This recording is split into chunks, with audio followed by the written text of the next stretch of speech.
Hello and welcome. As people get logged on, it just turned 11. We tend to start these as much on time as we can. My name is Greg Chambers, and I'm with Go Leads, and this is the latest in the in a series that we're doing of Go Leads lead generation webinars. And this time we're going to talk about email, because as it happens, email is still a thing. So I just checked. I was looking through because I was like, oh, who do I know? My mom, my mom's 77. And so this is the last email she sent me was forward, bumper sticker was the subject line.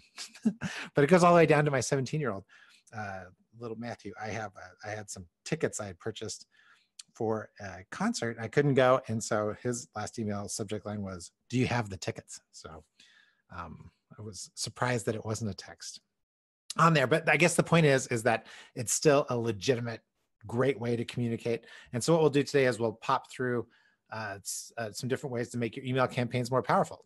And as always, the agenda is starts with defining terms. We like to get on the same page just to make sure that what I'm talking about is that you understand how I'm using these terms in case I use them differently than you do. I would say incorrectly, but just differently. And then we'll cover the 5 ways and then we'll summarize. So this will be a quick one, a fun one. But before we begin, if there's any questions, the chat box is always open. Trang and Nui are monitoring it for me. And let's see, the Q&A, and then the Q&A box, I keep it open. Nobody's ever used the Q&A box, so I assume that it works. But if you have any burning questions before we begin, go ahead and just throw it in to the chat box and I'll make sure to cover it on the way out. And if there's any other questions as we go along, you can let me know that too. But this jumped in last week at the end of the week. As I was preparing for this, I actually got this email. So I'm calling this page Nigerian Princes and Sweepstakes, but it was from this group, The Conversation, and why are there so many suckers, says the article, a neuropsychologist explains. And it was about calls and emails. So although email is still pervasive, right? So it's a great way to communicate because everybody is using emails. It has its set of challenges. So this article was interesting, and it went through, and I've already seen this when people are like, oh, well, who ever falls for those things? Well, there's a small percentage of people that fall for those things. And so if your response rate is, even if it's so minuscule, if out of 5 million emails, you can get 50 people in there, then it becomes worth it, right? Even if you're only getting $100 out of each one of those people, maybe $5,000 is a life-changing number for you if you're in Nigeria.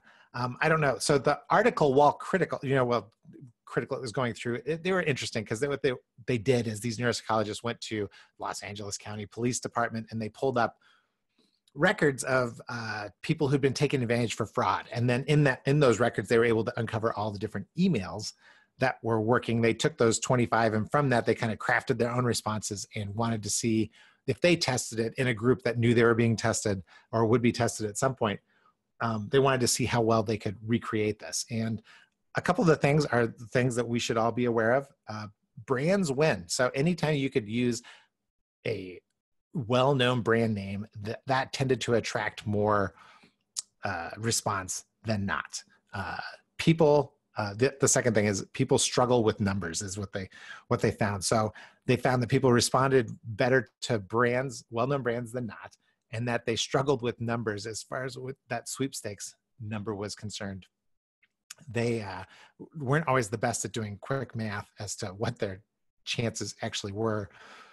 And the other thing is that the vast majority of the people just went ahead and deleted them. They never even opened the emails, which is good for us to know only because we're making instant judgments, right? We know how to kill scams fast, but consequently, if we are trying to market via email, we are being judged through that same lens. So just wanted to throw that out at the very beginning because I thought it was a great article. I left a little link on there. And when we send you the recording, we will do that too. We will send the link. So we'll put that on that page.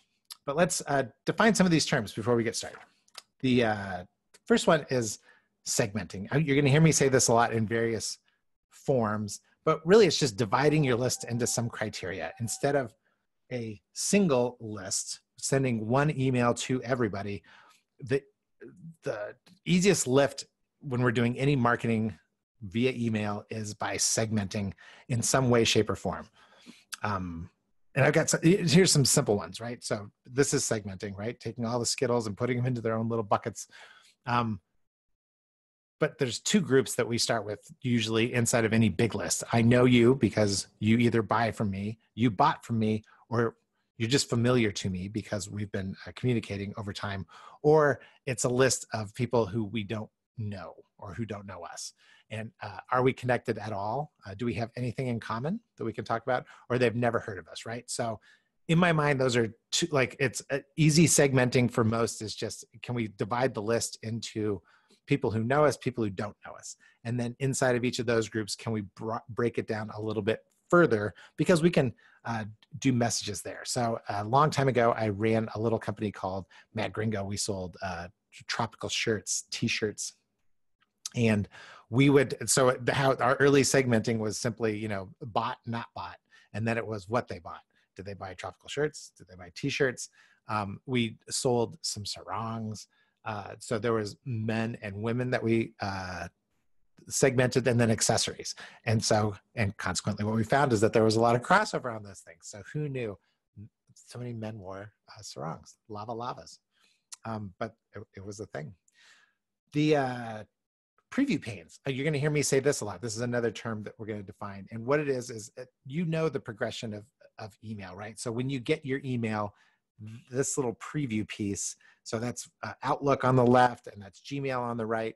This is my this is my Gmail box, which looks a little different than the Gmail box that I pulled down. But it's just simply this, like in a preview pane, it's either a zero preview, which is I can see the sender and then the subject line, or I get an actual preview when I hover over the email. It's like that, like Outlook does. It gives me a preview. So this is what I'm talking about when I'm talking about it, because the reason it's important is because before we fall in love with our creative, we need to get past the most non-creative parts of this, which is notice your own behavior, right? My own behavior is who's it from and what's the subject line before I get into anything else that goes into an email. So when I'm talking about preview panes, that's what I'm talking about as I go through some of my 5 tips. Testing, lots of spreadsheets on this one. Testing is to get better at anything, right? But especially to get better at email, all we're looking for is incremental improvement. So if we can get 1% better on every email that we send, all it takes is 70 emails and we are 100% better than we were before, right? So the magic of compound interest on that one. So it doesn't take 100 emails to get 100% better. We can do it in 70 if we're just aiming for that little bit of incremental improvement each time. And the only way we can get that is we need to get pretty good at Excel and breaking down, measuring what we have here. And then the last term, as I use broadcasting versus prospecting. So when I call it a campaign, I'm generally in this webinar, I'm going to be referring to general broadcast campaigns as opposed to individual prospecting campaigns. And I know with a lot of SDRs in the sales development reps, my son is who just started a job. This is what his job is and he sends a lot of individual emails, but kind of broadcasts them because he sends them in groups of 50. What I'm talking about is more of a general list as we go through everything. So with that in mind, we can jump into the 5 ways, and I have them laid out here. The 5 ways to improve your emails. 1, we'll talk about it's a process. 2, we'll talk about which group are you in, which is that segmenting. So just like school, which group are you in? It's almost time for school to start, and the neighbors were. I was just asking them if they had their teachers yet. Which group are they in? Personalization. Hi, Bob. We'll talk about being an asset to your users. And then, I'm sorry. And then too much, which is, we'll talk about when and how many to send and go through that. So and I'll give you one extra. I'll give you one extra, so it's actually 6. But the one will be something that you can implement immediately tomorrow. All right, it's a process. When I say it's a process, I'm talking about troubleshooting. Is this right? When talking about troubleshooting. So when we start talking about testing and troubleshooting with our customers, oftentimes it can get pretty complicated because it's like, well, is it a multivariable? Is it an A/B test? Is it multivariate regression analysis? Are you doing any data analysis on the back end? What about our creative? What about our copy? What about our click-through or our call to action? All those things, it can get complicated, but at GoLeads, we keep it pretty simple. And the reason is because most of our small companies, actually, we find that they either are not sending a lot of emails or they're not doing much testing. And they may be communicating on a regular basis, but they're not doing any testing with it. So what we try to help with is just to start simple, right? That 1% better. And the way we do that is when we're troubleshooting any particular email, start with the from. How is that showing up in our inbox right away? And then the subject line. Are we testing? So let's test who it's from to make sure that we show it there with a company name or maybe a generic email address or a personalized email address. So is it from Greg Chambers or is it from GoLeads? And then what is the subject line would be the second thing to test on there. And because both of those show up in the preview, and then right after that, I am looking at that preview pane because a lot of corporate, we do a lot of business to business. So a lot of corporate mail, the emails don't show up in the preview pane, the images. So no matter how much time we spend on the images, the thing that shows up is, I'm going to go backwards here real fast, is right there, right? It's just that where the arrow is pointing to, at my email, like it says Sonos, Art, Science, and Sound, the Sonos newsletter, volume 1.5.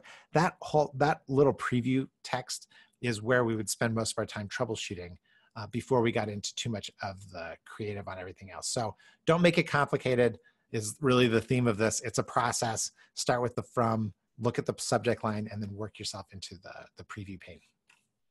All right. What about segmenting? We talked a little bit about segmenting at the very beginning. So segmenting is just right, simple separation of your list. I use that t-shirt buyers versus the other one.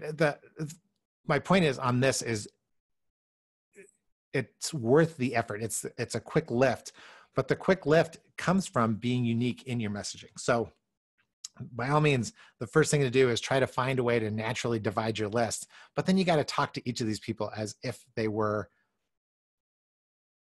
an audience of one, right? So when I'm talking to them, it's like, hey, orange, you win. Green, you know what? You rock. Red, you kill. Purple, you know what? Yellow, you're the best. You're my favorite on those things. So the way to do this is where people get all hung up in personas. You could spend a lot of time defining a persona. For the most part, what we do is, depending on how we broke that down, if I broke it down by saying, yes, you've purchased from me before and you've done it recently, then I just need to think of when we're putting the email together, we think of that one person that had just purchased and we talk to them. If it's somebody who hasn't talked to us in a year, we talk to that one person, even though the list may be 500 strong. So personas are a popular concept, but we default to that simplify everything. What do they have in common? And then just talking to one. So an example, we were just working with a client that does equipment leasing. And when they started segmenting their natural split, right? There's Greg's natural split, and then there's the client's natural split. And they were very interested in terms and in the terms of the lease and the dates, especially the expiration dates. And so we ended up with a bunch of different groups, and then we were but what we did is we started talking to, especially the ones that we talked to the ones later in their lease who were going to be either re-upping or thinking about new equipment in a different way than we talked to the people who had just started their leases. And so what we saw there was a lift in engagement, right? So if an average click-through rate, average open rate was less than 20%, average click-through rate was 20% of that just by changing up the emails, the creative, and customizing the message to where people were at in their particular journey. It popped everything up. So what is, 23% open rates, maybe, 27% click-through rates, but all those, they got more excited. Their offers actually got way better. A whole bunch of things happened inside of doing that. And that's what we bring to the table when we're talking about which group are they in. And that's a way to do segmenting. Make sure you're talking to each group as if you were talking to one person inside of that group. Personalization. The personalization part works, right? So what is it? Most people immediately default to the old mail merge. Use my name. There's a lot of different ways that you could do personalization that when people are talking about personalization, like the way Amazon does it, we're going to give recommendations just for you, things like that. That's far beyond the name. But the reason it's important is because it's actually proven, right? It's proven to raise response rates. So we know that seeing our name raises response rates. So the way you start is just by doing that, right? You need to collect that information, make sure you're pulling that information over into your email marketing database. But just remember, it works until it doesn't. And so my story is really this: Tableau. CPI Corp is my individual business that I've been doing before GoLeads, and Tableau is a piece of software that I used. Well, and so technically I'm not out of business, but that rep must not have changed anything. I received an invitation to attend one of their conferences. I registered for it, so they should have an indication that something good is about to happen. I confirmed my registration when they called, and then I showed up, and the cool little machine printed out my sticker. And then the guy had a mortified look on his face, because I could see it too, where it says CPI Corp out of business as my company name. Normally that's where the company name would be. So we had a little bit of a laugh on it, but it goes back to this. If you're going to do things with personalization, you really have to have a strong data hygiene game. So make sure that that's cleaned up, because even though there is a lift that happens, a lot of times we can get that same lift without going too far into trying to make this like we're talking directly to Greg. So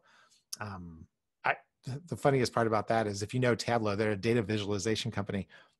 That's all they do. That's all they do is work with data. And here this happened to them. So just be aware. All right, too much. What I mean by too much in my next point, this would be, what am I doing? This is point number 4, is referring to this. I get a lot of questions about how often and when we should be sending emails. Inside of all those things, right? I always say test it. If you have a question, go ahead and test it. Is Monday mornings really the best time to send the emails? I don't know. What about Friday afternoon?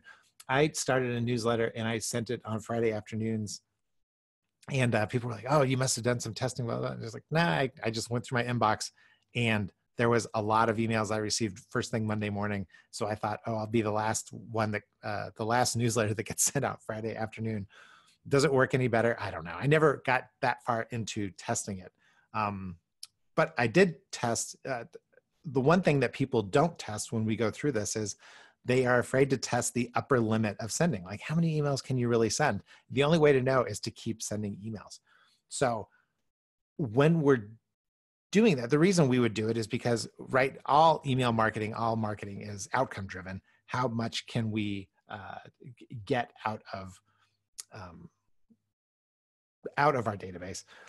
We use sending more to me represents the rule of 30. So I've referenced this rule of 30 before, if you've been on one of our webinars before, but we talk about that it takes 10 impressions of a message. So that's not even just the sender, but that's the sender and the message in order for that message to get through before it registers with somebody where they can take action.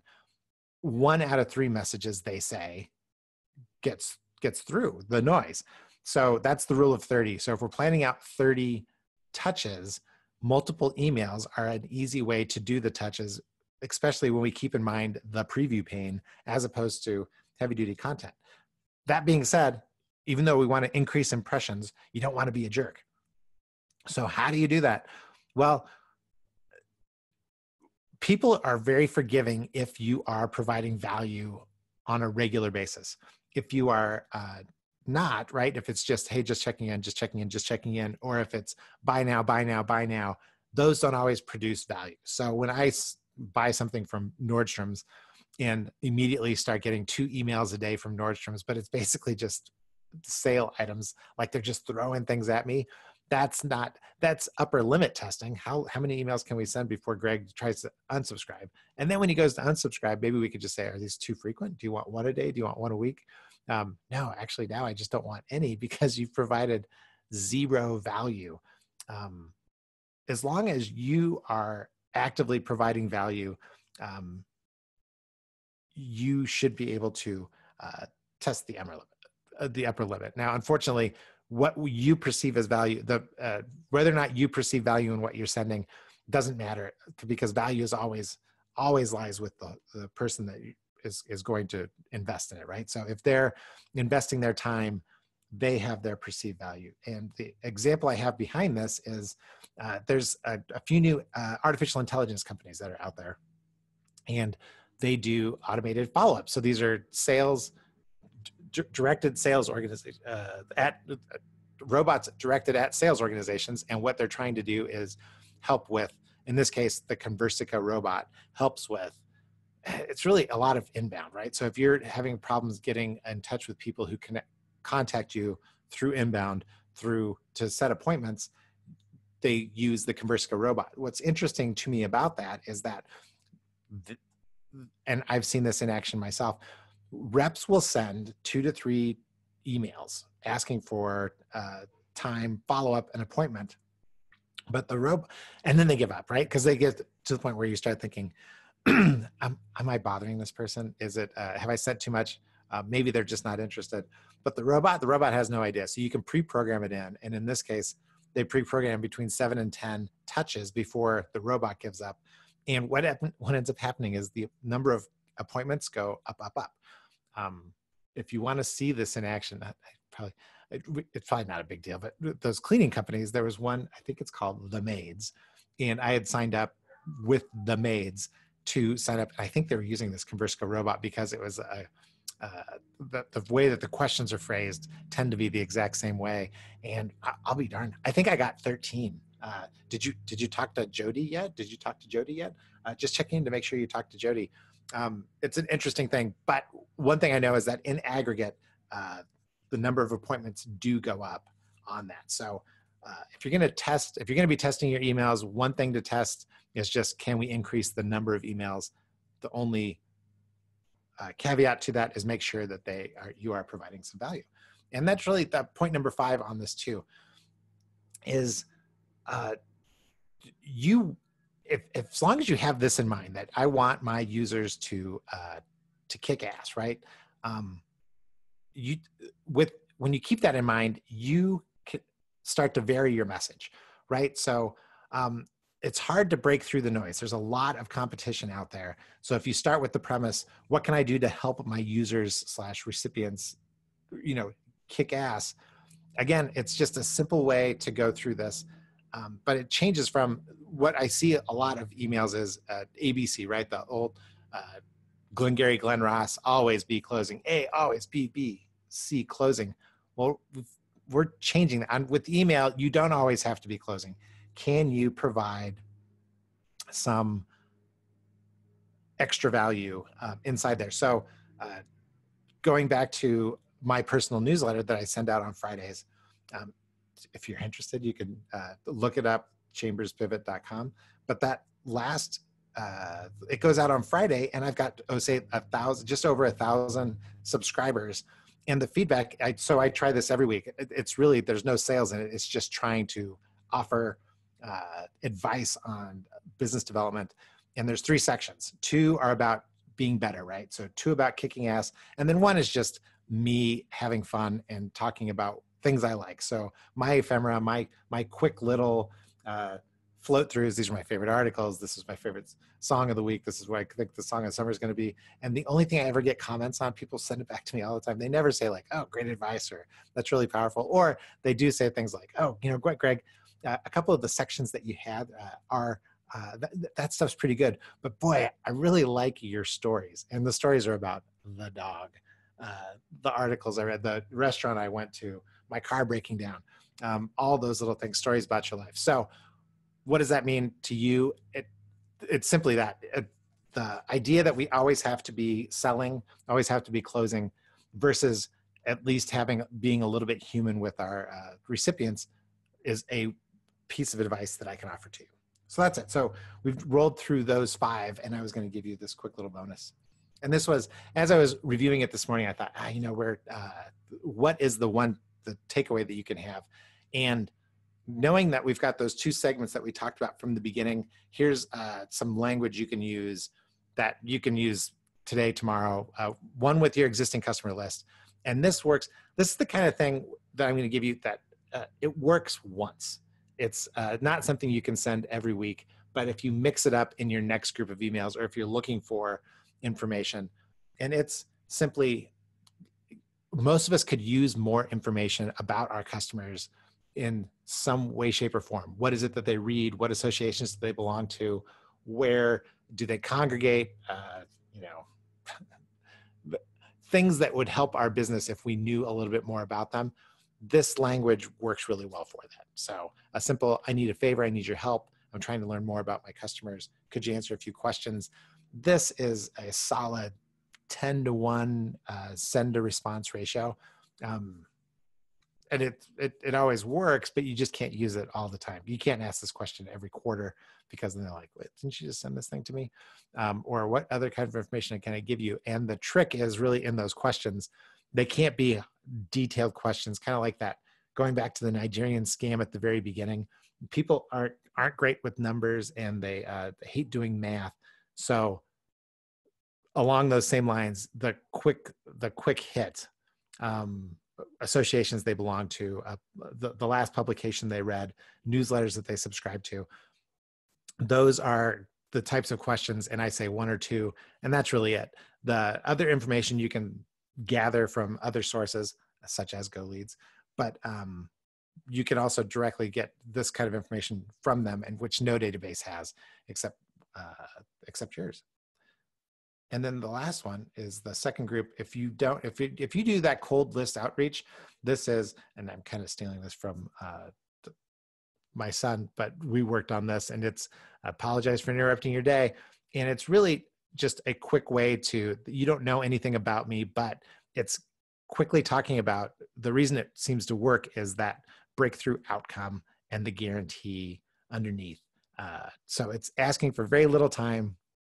It's talking about the outcome, what they're going to get from it, like the thing it is that you provide to their kind of business that is important to them. And then we could share how we help our customers get there and how we guarantee it, right? So right now we've been using a similar version of this with our new lead gen Compass product. But it's, the breakthrough outcome is it's an inexpensive way to generate inbound leads for the insurance industry. And so scheduling 20 minutes to share how we can help, or how we help our current customers, some of our big insurance companies, get those leads, and how we guarantee the work, scheduling a time to talk. That's the approach. So you can use those right away. And that one's more like 30 to 40 to 1. So cold list outreach is always going to be a little tougher, right? A lot of times it's the first time they've seen your name in the inbox. Sometimes that means it gets sent directly to spam. In those chances, so the number difference between these 2 lists, if you have an existing customer list and you're just asking them for a quick pieces of information that are non-intrusive, you'll get a pretty awesome response rate. But cold list outreach doesn't, the response rates are much lower. However, even though they're lower, they also, you can get those to work. And this is a real expose yourself way of a gentle way to get a marketing qualified lead that you can follow up with. So there you go. Let me summarize these 5. Troubleshooting. It's a process. So we want to keep things simple. Which group are you in? We want to vary our approaches, and we're always making lists. So when we're trying to generate more leads from email for our customers, we have a lot of breakdowns of lists that we're trying to do for them. Personalized campaigns. The only thing I'd say is just be cautious. So watch the name sheet when it seems like it's a great idea to say, hey, user. Maybe there's a different way of just, greetings or something else. Hello, comma, dear blank, comma. Personalization works, but if you don't have super clean data, it doesn't work quite as well. Too much. Try increasing the frequency of your emails. If you send a newsletter once a month, what happens if you send it every week? A lot of times that puts pressure on the internal organization to generate those useful emails. Talk to us about that. You can talk to one of our reps. We have ways to take content and break it up and spread it out over time. That works pretty well. And then make kick-ass users, right? You can send non-promotional emails and it works. One of the reasons I think it works, it certainly works at GoLeads, is because when people see your name and that's really it, the email and the subject line are the only things that they see on a regular basis, it helps you stay top of mind. So it takes extra time. You got to put in a little extra effort to come up with content that helps, but it's worth it. And then on the bonus, the language, when we send you a copy of the slides, we'll send you a copy of the recording and a copy of the slides, and then you can copy some of that language. And by all means, if you need to reach out, reach out. So as a thank you, parting gifts, I wrote a book called The Human Being's Guide to Business Growth, and it's a simple process for unleashing the power of your people for growth, how to get your whole organization helping with lead generation. Bill Matern and I, so we had both founded GoLeads, but it's really Bill's company. Over about 20 years ago, The Perfect Growth Formula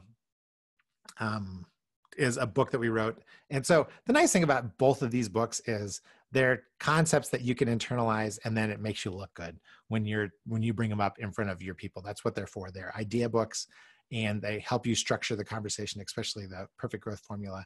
And then we have Lead Gen Compass, and this is something that we're going to be taking live, well, hopefully by the end of August. But you can go sign up at leadgencompass.com, and you'll be among the first. But Sue will probably call and give you an invitation to learn more about our pilot program for Lead Gen Compass, because we've been plugging in